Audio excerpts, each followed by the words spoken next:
and I've never.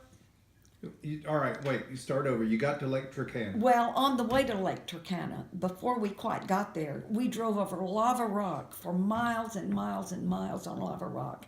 And finally, I just held my breath. I said, my little boobies have never been so tired.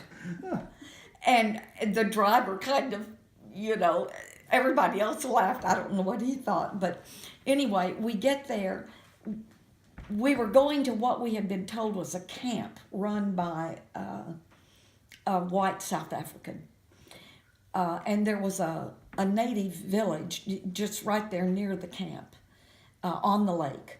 And this is a lake famous for crocodiles. It's, full of crocodiles. And there were several native villages kind of around where this camp was supposed to be. But we got there, the camp was being broken down. And there was just a young South African young man who had been left there to tear it down, take it apart.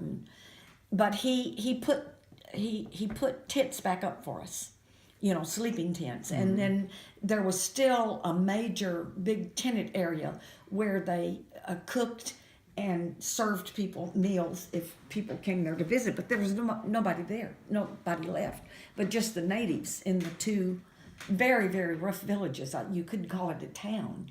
You couldn't even call them a village. They were just like little settlements. And these people mainly lived off the fish out of the lake, out of Lake Turkana.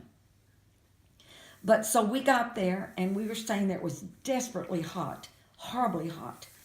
And the first night we were there, evening, we were so hot, the young man said, come on, we'll go down to the river. And it was like with David, what's his name that time, where you go in the river but not for long.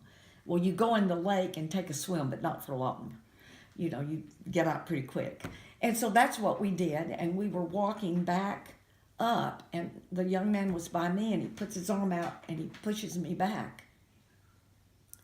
And I stopped, and I said, what? And he pointed, and there was this snake going like this. And he said, that's a viper. It's a relative of the cobra. That was one of my experiences at Lake Turkana. Well, we had to go to an outhouse to the bathroom at night, and I was afraid to get up and go to the bathroom. It was really kind of terrifying. Anyway, that was